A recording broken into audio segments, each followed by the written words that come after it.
네. 여러분 이제 오늘 부활주를 맞이하면서 혹시 예배 드리기 전에 오늘이 이제 부활주일이구나 하는 그런 마음에 이렇게 준비를 하시면서 이렇게 주일을 맞이하셨습니까? 사실은 1년에 한 번 있는 부활절에 있는 부활주일뿐만 아니고 제가 누누이 강조한 바와 같이 우리는 원래 주일이라는 것이 주님께서 3일 만에 다시 부활하신 그날을 기억한 게 토요일 안식일에서 주일 예배란 말이에요. 그러니까 주일 예배 드릴 때 교회 올 때마다 오늘은 주님께서 부활하신 날이다. 그래서 그 부활의 의미를 우리 마음에 되새기고 혹시라도 사망의 권세 아래서 신음하고 있었다면은 그 부활의 기쁨을 다시 되찾게 해달라는 간절한 마음을 가지고 교회에 나오든지 아니면은 바로 이게 마음에 미리 준비를 다 해가지고 그 영광스러운 부활의 기쁨으로 딱 예배 자리에 참석해가지고 이 찬양을 부르면은 우리 마음 가운데서 같이 부활의 영광스러운 그 마음들이 함께 나오는 게 사실 주일날 예배 드려야 될 이 마음의 자세예요. 그래서 제가 이제 오늘 예배 드리기 전에 배경음악에다가도 부활주일에 부르는 찬양만 다 녹음해가지고 거기다 이렇게 해놨습니다. 여러분 딱 그거 들으세요. 좀 예배 전에 10분 전에는 미리미리 준비하셔가지고 기도하는 마음으로 이렇게 준비를 하시기 바랍니다. 그래서 찬양도 제가 일부러 그런 걸 알맞게 이렇게 잠깐만 녹음해 놓는 건데 그냥 딱 예배 시작 전에 이렇게 앉아있지 마시고 그렇게 하셨으면은 오늘이 부활주일이구나. 부활주일에 과연 내가 일주일과 또 지나간 시간 동안에 무엇을 어떻게 하면서 살아왔는가. 과연 내가 이 부활주일을 맞이하면서 내 마음이 이 예배 드리기에 합당한가. 그런 마음을 가지고 계셨습니까? 그런 마음을 가지셨다면 아마 여러분들의 마음이 주님 내가 당장은 기쁨이 없지만은 그 부활의 영광과 기쁨을 오늘 예배 시간을 통하여 맛보게 하여 주옵소서 라는 간절한 마음이 있을 것이고 그런 간절한 마음이 있는 사람에게 주님께서 은혜를 주십니다. 그러면은 우리 마음에 그런 의문이 들어갑니다. 목사님, 누구는 주일을 맞이할 때마다 부활의 기쁨이 그걸 없어서 우리가 그걸 누리지 못합니다. 나는 그걸 누리고 싶지만은 내가 실제적으로 그게 느껴지지 않는데 어떻게 그걸 누리며 살 수 있습니까? 라는 우리가 의문을 가져요. 그래서 부활의 기쁨과 영광 이런 거는 이상하게 우리 그리스도인들이 다 추상적이고 관념적이에요. 어느 선교사님이 그러시더라고요. 우리 기독교인들이 너무 신앙이 추상적이고 관념적이다. 사실 우리 기독교는 실제적이고 구체적인 종교거든요. 어떤 철학, 관념이 아니란 말이에요. 우리 삶 속에서 이 삶의 현장 가운데 실제로 역사하시는 하나님의 능력이 있는 종교가 기독교예요. 그런데 이상하게도 오늘날 현대 기독교는 그런 능력을 거의 다 잃어버렸어요. 생동감이 없어요. 근데 그 원인을 우리가 찾아봐야 된다. 그래서 오늘도 우리에게 왜 그런 부활의 기쁨과 즐거움과 그 영광이 나에게 없는가. 이걸 살펴봄으로써 우리 마음 가운데, 삶 가운데서 부활의 영광이 나타내기를 우리가 이제 소원하면서 우리가 이제 말씀을 나누기를 원합니다. 이제 오늘 본문을 보면은 뭐로 시작하냐 하면은 예수님께서 지난주에 예루살렘에 입성을 하셨잖아요. 고난받기 위해서. 예루살렘에 입성을 하니까 이때가 이제 유월절을 지키기 위해서 많은 곳에 퍼져 있던 로마 지구에 퍼져 있던 유대인들이 유월절을 지키기 위해서 예루살렘 성으로 다 들어왔습니다. 근데 그렇게 이제 들어왔던 사람 중에 헬라인들이 있었어요. 그리고 그 헬라인들이 예수님을 뵙고자 지금 제자 중에 빌립을 통해 가지고 예수님 뵙기를 이제 청합니다. 우리가 이제 여기서 주의해서 볼 것이 있습니다. 많은 유대인들도 예수님이 유대인이었고 당연히 유대교의 그 배경 가운데 있었기 때문에 유대인들이 예수님을 찾는 건 너무 당연한 일이지만은 헬라인들은 이방인들이란 말이에요. 근데 어떻게 우상 숭배를 하던 이방인들이 예수님을 이렇게 이제 찾고자 했을까? 이것에 우리가 먼저 관심을 가져야 됩니다. 이제 이때 일단은 헬라인이 유대인 명절인 유월절을 지키기 위해서 여기까지 왔다는 얘기는 이미 이 사람들이 유대교로 개종을 한 그 헬라인이었다는 얘기입니다. 그러니까 이제 역사를 보면은 그 헬라인이나 로마인들 가운데서 가끔 가다가 유대교로 개종을 한 사람이 있었다고 합니다. 그 이유는 무엇이냐면은 여러분이 이제 그리스 로마 신화 같은 걸 보면 알겠지만은 그들이 믿는 종교 우상 종교의 특징이 뭐냐면은 윤리 도덕이 없었어요. 그냥 그때그때 살면서 풍요로운 삶을 갈구해서 만들어낸 종교들이지. 그래서 그들의 신간은 다 인간적이에요. 근데 이제 그들이 유대인들 바라보니까, 그러니까 이제 우리가 예수님이 오시기 전에도 유대인들은 율법을 철저히 지키려고 그렇게 했단 말이에요. 그래서 이제 이방 제국 사람들 중에서도 이렇게 좀 이렇게 정신이 제대로 된 사람들 보면은, 자, 저 유대교를 믿는 사람들은 윤리 도덕적으로 굉장히 바르게 살아간다 하는 그런 이제 느낌들을 많이 받았대요. 그래서 그런 데 관심을 갖고 유대교로 이제 개종을 한 헬라인이나 로마인들이 이제 있었다고 합니다. 아마도 여기 이 6월절에 온 헬라인들은 그런 사람이었던 모양입니다. 근데 이 사람들도 예수님 치고 보지도 못했지만은 이런 예수님에 대한 소문을 이제 같은 유대교를 믿는 유대인들한테 들은 거예요. 야, 예수라는 사람이 있다. 그 구약 성경에 그렇게 메시아가 예언되어 있는데 그분이 메시아다. 바로 예언된 그 메시아다. 이런 얘기 들었던 거예요. 그래서 관심을 가지고 예수님께 이제 만날 의사를 이제 피력을 한 겁니다. 그래서 이제 아마 또 이제 이 사람들이 빌립한테 이걸 요청했던 것은 빌립과 예수님 제자 중에서 빌립과 안드레만 헬라 이름입니다. 그러니까 아마 그 두 사람이 헬라 이름을 가졌던 것은 여기도 이제 베세다 사람이라고 나오거든요. 빌립이. 그러니까 베세다가 이렇게 헬라 지역과 경계에 있는 지역이었습니다. 그러니까 아무래도 헬라 문화를 많이 접하고 헬라 언어를 많이 접하다 보니까 그 지역에 살고 있는 사람들은 헬라 언어에 좀 미숙한 사람들입니다. 그래서 예수님 제자 가운데서도 빌립이라는 사람이 그리스어를 아마도 잘했던 것 같습니다. 그러니까 이제 이 헬라 사람들이 그리스말을 잘하는 빌립에게 이제 당신이 통역 좀 하고 그다음에 예수님을 만나게 해달라 이렇게 요청을 이제 했던 것 같습니다. 근데 이 빌립이 바로 예수님에게 가가지고 그 얘기를 안 하고 또 안드레한테 그 말을 합니다. 먼저 의논을 합니다. 야, 안드레. 야, 지금 헬라 사람들이 예수님 뵙고자 하는데 만나도 괜찮겠냐? 이렇게 얘기를 합니다. 이 얘기는 뭐냐면 유대인들이 근본적으로 갖고 있는 의식이 여기 담겨 있었다는 얘기예요. 그러니까 유대인들은 근본적으로 이방인들은 개와 같이 생각하는, 그러니까 이 헬라 사람들이 유대교를 개종을 하고 또 이렇게 예수님을 만나라는 선한 의지가 있음에도 불구하고 유대인들의 근본적인 밑바닥에 깔린 생각은 뭐냐면 이방인들은 지옥의 땔감이다, 개, 돼지다 하는 의식이 아주 깔려 있었어요. 그러니까 이 민족적이고 문화적이고 종교적인 자부심이 굉장히 대단한 거예요. 그러니까 정치, 경제적으로는 속국이고 식민지로 살면서도 종교적, 정신적으로는 굉장히 우월감에서 이제 살았던 사람들이기 때문에 강했어요. 야, 저 사람들 예수님 만나게 할 필요가 있나? 이런 생각 때문에 안드레와 의논을 한 겁니다. 그래서 이제 의논을 해가지고 아니다. 저 사람들은 이미 이방인이지만은 하나님 백성으로 개종도 했고 어쨌든 이제 그러니까 우리가 예수님께 주님께 알리자. 이래서 주님께 알리러 갔습니다. 주님, 저 사람들이 저 헬라 제국 사람들이 지금 주님을 뵙고자 합니다. 얘기했어요. 그래서 이제 그래서 이제 그 헬라 사람들 만나서 예수님을 한 것인지 아니면 제자들이 한 것인지 이 성경의 행간을 읽어보면 정확하지는 않습니다. 그런데 어쨌든 전체적으로 보면 예수님이 그 제자들에게 얘기를 듣고 헬라 사람을 만났던 것으로 보입니다. 그런데 이제 여러 얘기를 했겠죠.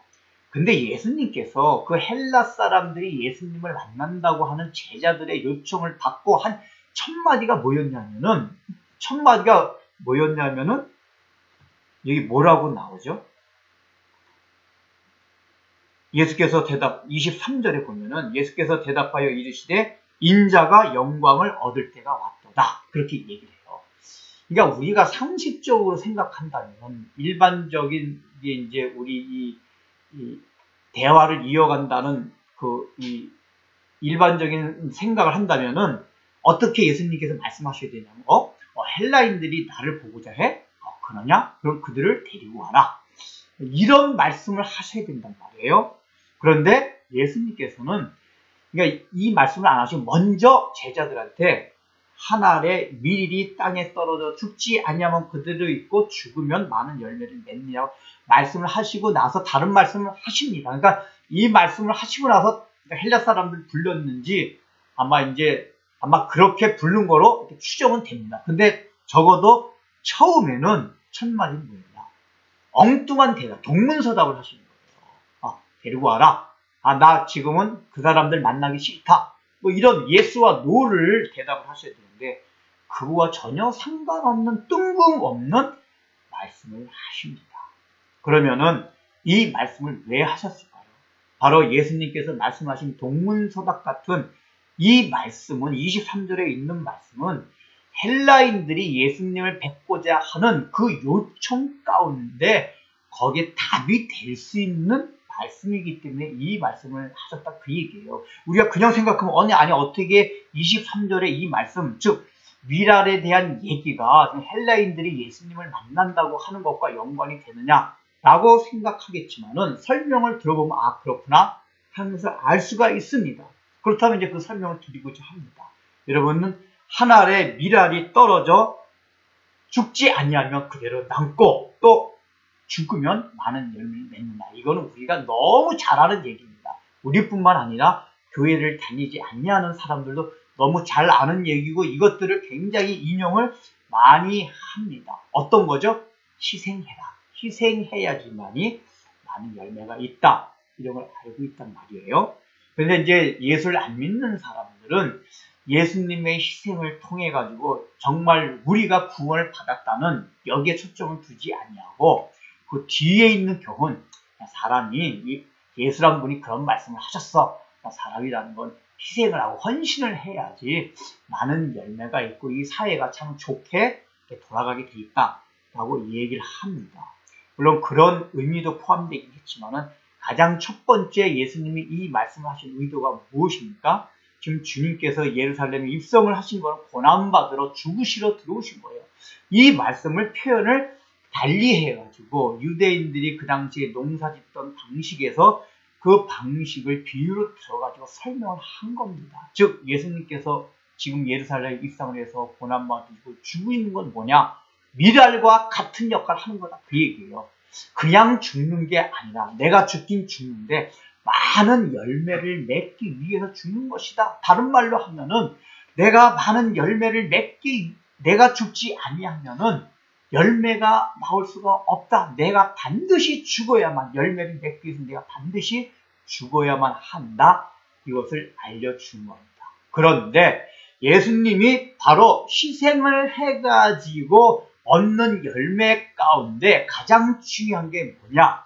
너희 유대인뿐만 아니라 이방인들이었던 저 헬라 제국, 모든 헬라 제국으로 상징되는 모든 이방인들까지도 하나님의 구원받는 하나님의 나라의 백성으로 들어오게 된다. 이걸 지금 말씀해 주신 거예요. 즉 예수님이 하나의 미랄이 되어서 썩어지고 죽어지는 십자가에 죽는 그 행위로 말미암아서 헬라인들도 사실은 구원을 받는다.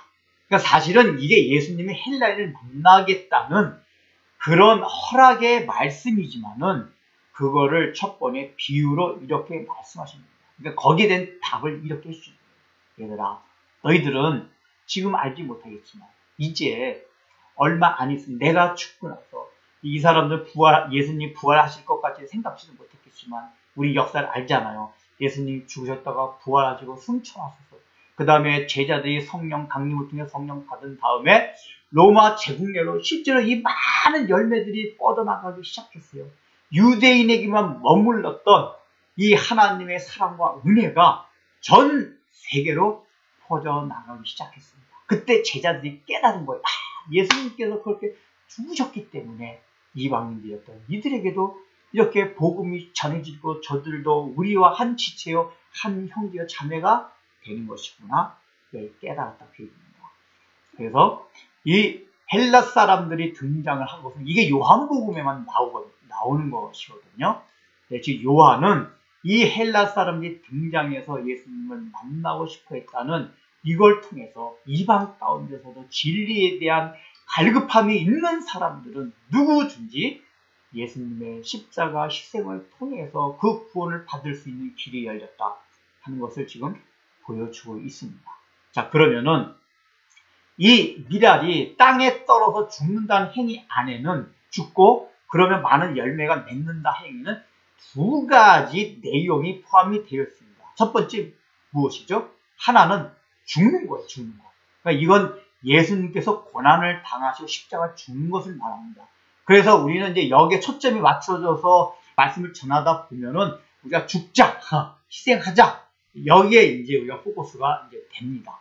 그런데 오늘 이제 부활주일이잖아요. 부활주일이기 때문에 포커스를 어디에 맞추냐면은 그 죽는 데 둔 게 아니라 많은 열매를 맺는 데 포커스를 좀 우리가 맞추고자 합니다. 즉, 고난을 받고 십자가를 통해서 죽게 되면은 어떤 결과가 일어나느냐? 많은 열매가 일어나게 된다. 우리의 삶이 풍성해진다. 다른 말로 말하면은 지금 우리가 부활주의를 맞이하면서 왜 나의 마음에 성경에서 말하는 부활의 기쁨과 그 영광스러움이 없을까? 맨날 부활주의를 맞이해도 밋밋해요. 예수 믿는 것 자체가 밋밋하고 아무 감흥이 없어요. 원래 예수를 믿는다는 것은 얼마나 그 놀라운 감격과 기쁨이 있어야 됨에도 불구하고 맨날 내 마음이 그저 그렇게, 아니 어떤 때 더 심해져서 세상 사람보다 더 못하게 저 구렁텅이 심연 가운데 그런 데서 신음하면서 살아가는 우리의 모습을 발견하게 된단 말이에요. 이 모습은 우리가 예수를 믿음에도 불구하고 부활의 영광이 지금 우리 심령 가운데 비추지 못하고 있다는 얘기입니다. 그 우리는 맨날 나는 뭐 부활의 영광이 없다 이것만 생각할 게 아니라 그 원인을 분석해 봐야 된다 그 얘기예요. 그런데 그 원인이 성경 본문마다 여러 가지 얘기를 해줘요. 제가 성경 본문을 얘기할 때마다 그 얘기를 계속 하고 있잖아요. 물론 결론은 늘 유사합니다. 그러니까 소재만 다른 거지. 근데 오늘 본문에서는 그 원인을 뭐라고 말하고 있냐? 한 알의 미랄이 썩지 아니하면 그대로 있고, 그렇죠? 죽어있는 상태로 있다 그 얘기예요. 그것이 썩어야만 많은 열매를 맺는다. 즉 우리가 부활의 영광과 기쁨이 없는 이유는 다른 말로 말하면 뭐죠? 우리가 희생하기 싫어해서다. 헌신하기 싫어해서 그렇다. 우리가 죽기 싫어해서 그렇다. 십자가를 지지 아니하려고 해서 그렇다. 라는 내용이에요. 중요한 거는 부활의 기쁨을 맛보는데 우리의 마음이 다 가야 되는데 그 이유가 여기에 있습니다. 우리가 그 부활의 기쁨을 맛보기 위해서라도 고난을 달게 당하자 그 얘기예요. 우리는 일단은 이 미랄이 썩는 거 말은 많이 하지만은 실제로 썩어진다는 거를 어떤 측면으로만 생각하냐면은 내가 죽는다는 거를 내가 손해 본다는 이쪽으로만은 생각을 해요. 그러니까 썩는다는 내가 손해 본다는 개념만으로 생각해요. 근데 그거는 썩는다는 것은 없어지는 게 아니에요. 손해 보는 게 아니에요, 사실. 그러니까 표면적으로 이렇게 썩어지고 없어지는 것 같지만은 원래 이제 밀이라는 게 껍질이 단단하대요. 그래서 썩어지고 죽어야 되는 이유가 뭐냐면은 그게 그 껍질 안에 실제로 이 발화를 할 수 있는 씨앗이 있기 때문에 반드시 과정상 이 썩는 과정이 필요하게 되거든요. 근데 우리는 이 썩어지는 그 육체 안에 그게 있다는 사실을 망각하고 막 썩어지면 내가 없어질 걸로 생각한단 말이에요. 손해보는 것을 생각한단 말이에요. 그래서 희생을 안 하려고 해요. 안 하려고 이렇게 미리 작정을 마음에 생각을 하다 보니까 그걸 하려는 게 더욱 힘들어지고 실제로 하면은 내가 실제 손해를 당하는 것 같은 어떤 현상이 나에게 오는 것 같아요.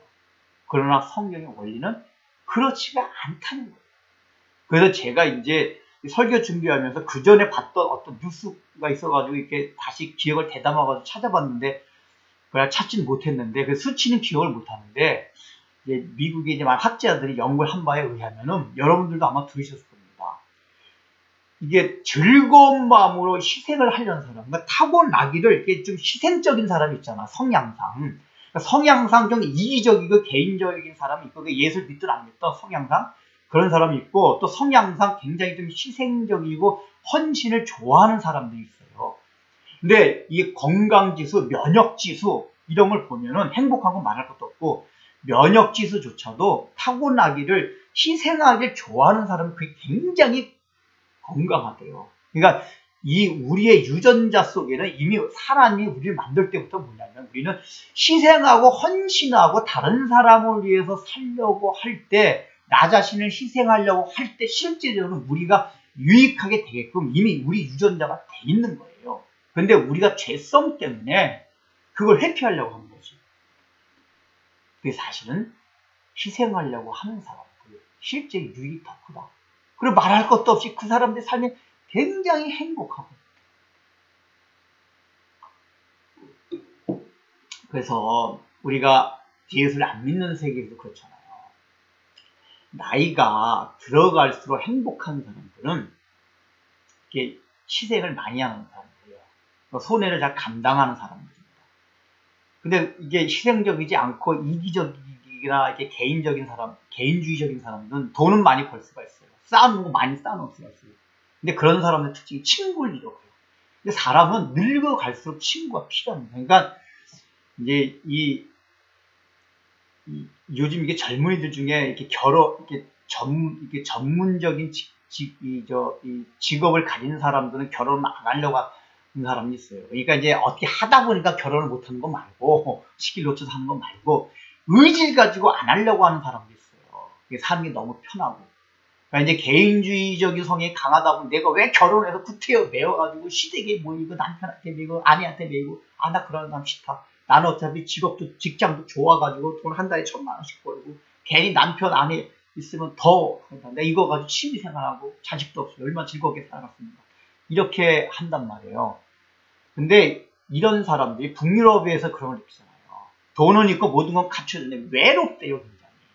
그러니까 나이가 들어갈수록 주변에 사람이 많아요. 자기를 사랑하고 아껴주고 교제할 수 있는 사람이 많을수록 행복하고 건강해요.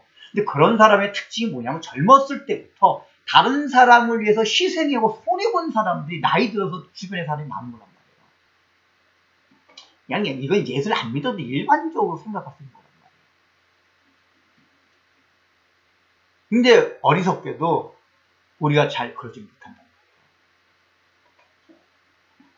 그러면은 우리가 더 구체적으로 좀 더 성경적인 관점에서 어떻게 해야지 이렇게 쓰는가 우리가 좀 생각해 보고자 합니다.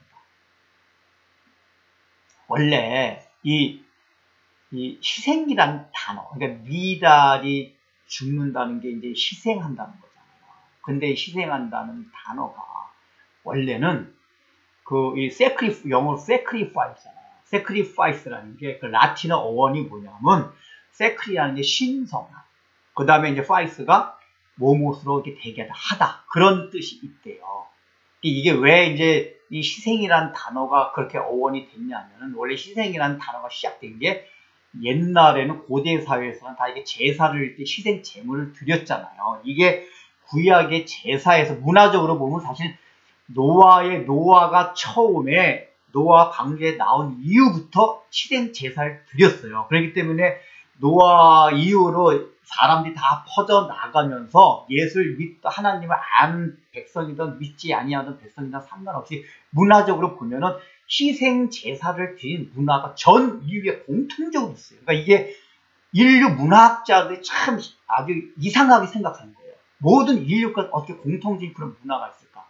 희생 제물을 드림으로써 뭔가 인간이 복을 받는다는 그 개념들이 다 있단 말이에요. 하다못해 선교사들이 깜짝 놀란 게, 식인종 같은 너무나도 문화적으로 보면은 정말 동물에 가까운 수준에 있는 할지라도 희생제물을 드려가지고 자기의 종족이 복받는다는 개념은 다 가지고 있대요. 그래서 선교사들이 깜짝 놀대요, 선교하면서.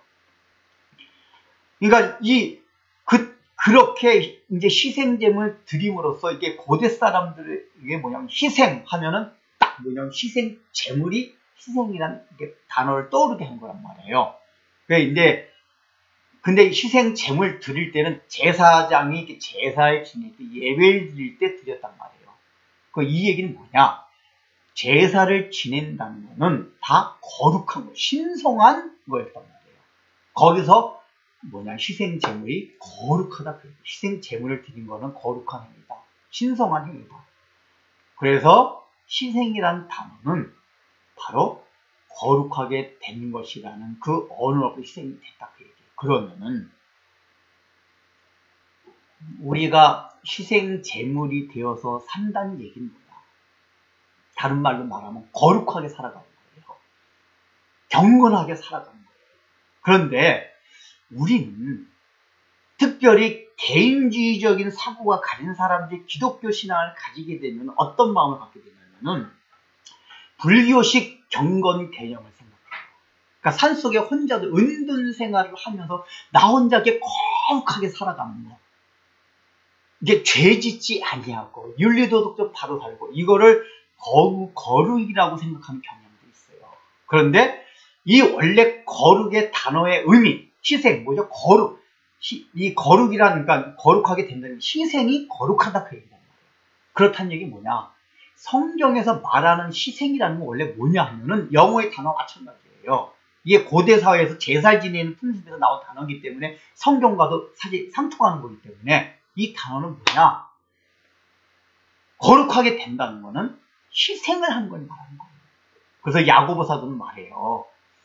무릇 경건하게 살고자 하는 자의 특징을 말하면서 고아와 과부를 불쌍히 여기고 그들을 도와주고 이런 얘기부터 시작을 합니다. 이 얘기는 뭐냐면은 내 주변서부터 살피고 이게 단순하게 연약한 사람을 도와주라 이 측면만 있는 게 아니라 연약한 사람을 돕는다는 얘기는 뭐냐면 이 사람 마음 가운데는 늘 자기만을 생각하고 자기중심적인 사고로 사는 게 아니라 주변을 계속 돌아보면서 살아가는 사람이라는 얘기란 말이에요. 그러니까 이런 사람이 경건한 사람이다 그 얘기예요. 혼자 어디 가가지고 기도하고 돛 닦는 사람이 아니라. 그래서 우리가 거룩하게 살기 위해서는 다른 사람을 위해서 희생하는 것이 필요해요. 그것은 뭐죠? 여러 사람들과 함께 어울려서 지지고 볶고 이렇게 살아가는 것이 굉장히 중요하다 그 얘기예요. 그런데 이게 이제 가정에서부터 시작이 된단 말이에요. 아내나 남편이 서로 잘 마음에 맞는 사람을 만나면은 깨가 쏟아질 수 있겠지만은 인생이라는 게 그렇지 않다는 걸 여러분이 다 알잖아요. 하다못해 자기 배로 난 자식이 할지라도 마음이 안 맞는 게 너무 많아요. 근데 그러니 우리가 이게 맺어지지 아니한 친구, 직장 사람, 이게 사회적으로 맺어가는 모든 인간관계 속은 어떻겠어요? 싫은 사람들은 자꾸 회피하고 이런 경향들이 심하단 말이에요. 그래서 이게 지금 온라인의 특징이 정말 온라인 사회에 되어 간다는 거는 하나님의 심판의 징조 중에 하나가 뭐냐면은 악한 사람 그대로 내버려 두는 그 측면이 있어요. 이제 점점 이 인류는 개인주의가 점점 심화될 겁니다. 다른 사람들의 삶에 관심을 갖지 않는 거. 그냥 나만 있으면 괜찮아요. 둘 중에 또 하나는 뭐냐면은 이제 내가 희생하고 손해보기가 싫기 때문에 손해볼 자리 철저로 가고 싶지 않고 나 혼자만의 이 영역에서 이게 자꾸 살아가게 되는 거예요. 그러면 점점 사람을 회피하게 돼요. 공동체 회피하게 돼요. 이게 악으로 가게 되는 지름길이란 말이에요. 이렇게 되면은 부활의 기쁨이 없다 그 얘기예요. 내가 왜 부활의 기쁨이 없을까? 그 생명이 없을까? 이 즐거움이 충만하지 않을까? 우리들 마음속에 그런 마음이 있지 않나를 살펴보라 그 얘기예요. 우리 마음에 그런 것도 있어요.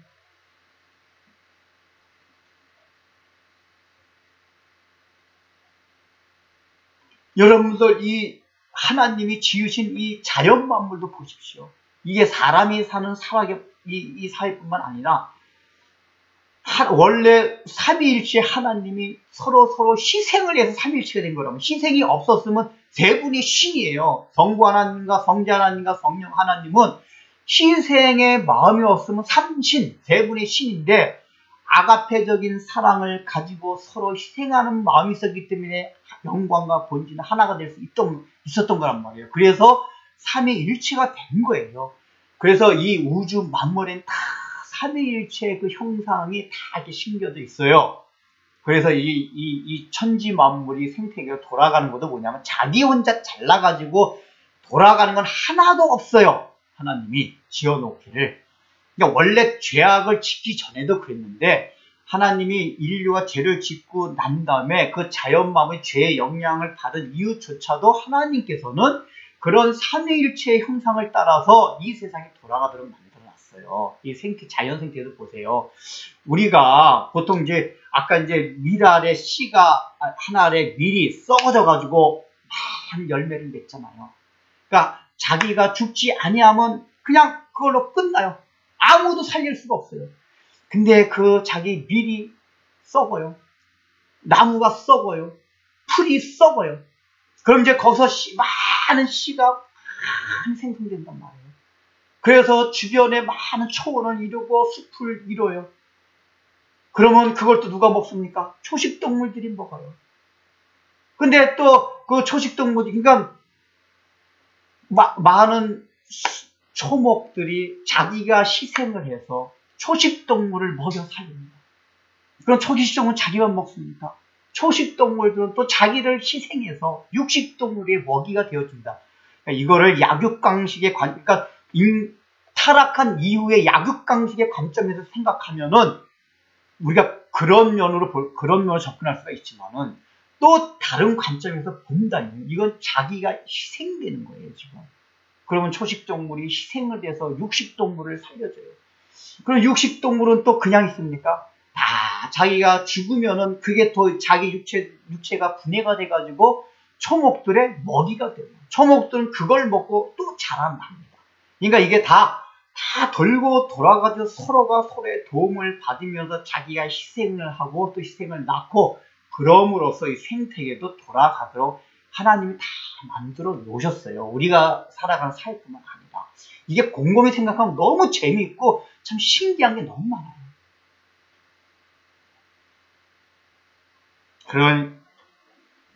그렇기 때문에 우리는 이 진리 안에 부활을 생각할 때는 그 사실을 생각해야 된다고요. 단순하게 그 부활의 영광, 예수님께서 다시 살아나셨다, 이것만 생각해서는 절대로 내 마음의 부활의 기쁨과 영광을 누릴 수가 없어요. 원인은 뭐냐? 내가 부활의 영광을 누리기 위해서는 나도 주님과 같이 고난을 당하고 희생을 했는가? 나만 알고 내가 이기적으로 개인주의적으로 살아왔지 않는가? 이걸 생각해 보시라, 그 얘기예요. 그 이유가 뭐냐? 26절에 나와요. 26절에 뭐라고 나오냐면 사람이 나를 섬기려면 나를 따르라. 이 얘기가 뭐죠? 예수님을 믿으려면은, 이게 헬라 사람들한테도, 예수님 제자와 모든 헬라 사람들한테 이 얘기를 하고 있는 거예요. 너희가 지금 나를 섬기려고 하느냐? 믿으려고 하느냐? 나를 만나고자 하는 게 나를 믿고 싶어서 그렇지. 그런데 나를 믿고 섬기려면 뭐가 필요하냐? 나를 따라야 된다, 그 얘기예요. 근데 예수님이 나를 따라야 된다는 이거를 어떤 지금 이 상황 속에서 말씀하셨죠? 예루살렘에서 고난받기 위해서 입성한 이 상황 속에서 말씀을 하셨단 말이에요. 그러니까 나를 따른다는 건 뭐냐 하면은 지금 내가 죽으려고 여기 들어왔다. 내가 죽을 것이다. 근데 그게 하나의 미리 된다, 그 얘기예요. 죽기 때문에 부활의 기쁨을 맛볼 수가 있고 많은 열매를 맺게 된다. 그러려면 너희들도 너희 몫에 지어진 십자가를 지고 희생을 하고 그렇게 나를 따라와라. 그게 나를 섬기고 믿는 것이다, 그 얘기예요. 그러니까 원래 요한복음에 약속된 게 그거잖아요. 누구든지 믿는 자는 영원한 생명의 양식과 풍성함을 허락하신다고 그랬어요. 근데 우리는 예수 분명히 믿는데 그게 없다면은 제대로 믿는 게 아니기 때문에 그렇단 말이에요. 제대로 믿는 게 뭐냐? 오늘 본문 안에서는 바로 예수님을 따르는 삶, 제자의 삶. 이 따른다는 건 내용이 뭡니까? 십자가를 지고 고난을 짊어지고 다른 사람을 위해서 희생을 하는 그런 삶이 없기 때문에 부활의 기쁨을 맞이할 수 없다, 그 얘기예요. 우리가 이거를 명심을 해야 돼요. 너무 심해요. 이거는 이유 여하를 막론하고 모든 그리스도인들, 여기 예수님께서 누구든지 나를 따르려면 특정한 사람만 나를 따라오라 이렇게 얘기 안 하셨어요. 바울과 같은 사람, 베드로, 너희들은 나의 수제자들이니까 너희들만 따라와라 이게 아니에요. 예수님을 믿는 사람은 누구든지. 그래서 제가 지난주 고난주간 때 그런 글을 썼는데, 순교라는 거는 어떤 특정한 사람에게만 요구하는 것이 아니에요. 성경의 가르침은 모든 그리스도인들은 다 순교자가 돼야 돼요. 순교자가. 그러기 위해서는 자기를 부인하고 자기를 죽이는 이게 있어야 된단 말이에요. 결국은 희생은 뭐죠? 죽는 과정이 있어야 돼요. 죽는 거. 이게 그런 게 있잖아요. 이게 단순하게 물질, 시간만 다른 사람을 위해서 희생하라는 게 아니라, 왜 자기를 부인한다는 얘기가 나오냐면, 희생에서는 이런 의견 충돌 있잖아요. 그러니까 우리가 살아가다 보면은 자기를 부인한다는 얘기 뭐냐면, 때때로 자기의 생각, 자기의 고집, 신념 이런 게 있어요. 이게 누누이 말씀드린 거지만은 진리가 아닌 거에 있어서만큼은 우리가 뭐냐면 자기의 생각이나 고집이나 신념 이런 걸 꺾을 줄 알아야 돼요. 다른 사람과 살아가면서 평화를 누리기 위해서는 자기 생각만 절대 고집하면 안 됩니다. 그런 때 자기의 부인이 필요해요. 근데 우리는 이상하게 그런 것조차를, 그러니까 내 주장이 관철되지 아니하면 자기 자존심이 상하면서 자꾸만 연결이 돼요. 이게 자기가 살아서 그래요. 근데 우리는 그걸 지켜야 돼요. 그게 부인이 돼야 돼요. 내가 원래 생각했던 대로 공동체가 나가든지 우리 가정이 나가든지 상관없이, 그러니까 내가 내 뜻을 꺾었는데 우리 가정이 또 우리 교회가 내가 속해 있는 공동체가 평안하고 좋다면 그냥 내가 꺾는 게 좋은 거란 말이에요. 물론 이게 진리에 관한 건 아닙니다. 이것도 이제 설명을 드리려면은 모든 평화가 다 우리가 양보해야 될 평화는 아닙니다. 여러분 그 잘 새겨 들으셔야만 합니다. 그러나 적어도 자기 고집 때문에, 자기 자존심 때문에 그런 일이 있단 말이에요. 그런 데 자기를 부인을 해야 합니다. 여러분들 이제 오늘 부활주의를 맞이해가지고 그걸 이제 우리가 생각합시다. 하나님, 정말 나도 주일을 맞이할 때마다 부활의 기쁨과 영광을 이렇게 누리고 싶습니다. 그래서 주님을 정말 경배하고 찬양드리고 싶습니다. 그런 마음이 있을 때 여러분 얼마나 찬양하는 게 막 기쁘고 싶은지 아세요? 제가 이제 대면 예배 드리다 보면 우리 찬양하는 모습 보면 여러분, 그 찬양할 때 다 예배란 말이에요. 찬양을 건성건성 부르는 사람이 있는 것 같아요. 그냥 제가 느끼는 그런 건지. 찬양할 때도 이 가사에 흠 빠져가지고 이걸 부르게 되면 마음에 감격이 있어요. 설교들로 여러분 예배 드리는 게 아니란 말이에요. 이미 예배는 뭐냐면은 공동체가 모인다는 것 자체부터가 예배의 가장 중요한 본질이에요. 설교 듣는 게 예배가, 우리는 자꾸만 설교를 듣는 것만 예배만 생각하지만 모임 자체가 예배란 말이에요. 왜요? 거기 공동체성이 있기 때문에. 이미 그 부활의 기쁨과 즐거움을 누린 사람들 모일 때 기뻐요. 다른 거 다 하지 않아요. 성도들의 얼굴을 바라보고 그냥 만나서 인사하는 순간 부활의 기쁨이 있어요. 그 마음에 그게 있는 사람은 그때부터 그냥 예배가 되는 거예요. 그런 일 만나서 인사하는 순간부터. 근데 인사하는 순간부터 아무 기쁨도 없다. 그 일주일 내내 내가 부활의 영광과 기쁨을 누리지 않고 살았기 때문에 그래요. 그건 다른 얘기를 말한 거죠. 여전히 자기 부인이 안 되고 이기적이고 개인적이고 자기 중심적인 생각으로 살아왔기 때문에 그렇다고 얘기해요. 목사님, 저 그러기 너무 싫어요. 아까 서두에 말씀드렸잖아요. 우리 유전자는 즐거운 마음으로 그걸 하면 절대로 손해를 안 보게 돼 있어요. 잠깐 우리가 그걸 믿지 못하는 거예요. 그렇게 살면 손해볼 것 같은데 자존심 상할 것 같아요. 안 그래요. 실제로 그렇게 살아보면은 나의 삶이 너무 평화가고 평온해지고 기쁘고 즐거워져요. 내 것을 다 내려놓게 됩니다. 근데 그걸 벌벌벌 떨어서 못하게 돼요.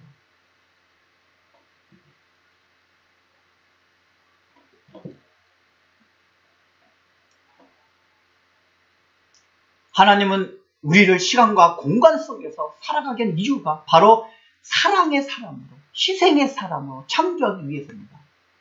왜 우리를 예수 믿고 나서 그냥 그대로 내버렸습니까? 우리가 예수를 믿는 그 순간 천국에 가면 가장 좋아요. 이 세상이 아무리 천국 같아도 하와이 같은 환경에서 첫날 살다, 하와이 같은 환경에서는 한 달만 천국이지 10년 살면 천국이 아닙니다. 이 땅은 다 그래요. 아무리 좋아봤자 여기는 안 천국이에요. 근데 하나님이 왜 천국으로 예수 믿자마자 저는 그게 제일 궁금했어요. 내가 학창시절 한참 은혜를 많이 받을 때 진짜 그런 기억 가졌어요. 하나님, 저 죄악 막 산에서 기도하다가 하나님, 저 죄악 세상에 내려가기 싫어요. 그냥 이대로 천국 가면 안 될까요? 하늘나라에 그 기쁨 누리면 안 될까요? 저는 죄악 세상 막 바글바글 저 세상에 살기 싫어요. 왜 하나님께서 저를 이 세상에 내버려 그냥 이렇게 두시나요? 근데 제가 나중에 이렇게 깨닫게 됐어요. 너를 사랑의 사람으로, 희생의 사람으로, 재창조의 위해서다. 그러니까 우리가 예수를 믿게 하신 이유가 뭐냐? 그걸 성경은 여러 가지로 표현해요. 오늘로 말하면 사랑과 희생의 사람을 만들기 위해서 어떤 성경 본문은 그리스도의 자취를 따라오게 하기 위해서 십자가를 지는 삶을 즐겁게 항상 하는 상태로 만들기 위해서 여러 가지 표현을 하고 있지만 내용상은 다 같은 거예요. 우리를 사랑의 사람을 창조하기 위해서. 그거 안 하고 죽게 되면은 하나님 앞에 영광이 하나도 없어요. 영광이 하나도 없다는 얘기 우리가 늘 말하는 거 있잖아요. 천국 가서도 해와 해의 영광이 있고, 영광이 있고, 달의 영광이 있고, 또 뭐죠? 별의 영광이 있어요. 구원은 예수 믿어 부끄럽게 받았는데, 여러분 발가벗고 여러분 대로 다닐 수 있습니까? 발가벗고 못 다니잖아요. 저 불 가운데서 막 호텔에서 막 불이 나고 있어요. 옛날에 그런 거 한번 화면에 나온 적이 있어요. 대형과 호텔한 거. 저 어렸을 때 텔레비전 봤는데 어떤 여자 빨개 벗고 구출받았어요. 그 사람이 구출받았다고 막 즐기고 막 그 불 가운데서 구원은 받았는데 그 사람이 마냥 그 구원받은 즐거워 기뻐할 수가 있겠습니까? 구원을 받았지만 부끄러운 구원, 벌거벗은 구원, 영광이 없다는 게 그런 구원이에요. 근데 그 영광의 차이가 뭐냐? 주님께서 우리에게 이 땅에 두신 그 목적, 이룬 만큼 영광의 차이가 나는 거란 말이에요. 그러니까 이 땅에서 사실 손해보는 만큼, 내가 그 이룬 만큼 주겠어요. 그러니까 여러분들, 하나님께서 그래서 우리를 여기 두셨단 말이에요. 우리를 심어두셨어요. 무언가를 하겠다고 혹은 하겠다고 선택하는 것은 동시에 무언가를 하지 않겠다고 혹은 갖지 않겠다고 선택하는 겁니다. 우리가 이 땅에서 살아가면서 할 선택은 무엇이냐? 나를 비우고 버리고 떠나는 일입니다. 내가 그대로 있고서는 나의 기득권을 그대로 유지하고서는 아무것도 선택할 수가 없어요. 이대로가 좋사온이라고 생각하는 사람은 죽은 사람이에요. 나를 버릴 때 새로운 내가 찾아오고 새로운 나는 곧 살아있는 나라고 말할 수 있어요. 그것은 타인과의 관계에서도 마찬가지예요. 나를 버릴 때 주변에 사랑하는 사람이 생기고 나를 아끼는 사람이 생겨요. 그건 가정에서도 공동체 안에도 친구 사이에 다 마찬가지예요. 나를 내어주지 않고 내 마음과 관심, 시간, 돈, 나의 생각 그걸 나누지 않고 사랑이 태어나지 않습니다. 나에게 의미 있는 관계나 생명이 태어나지 않습니다. 의미 있는 꽃으로 다가오는 관계가 형성되지 않아요.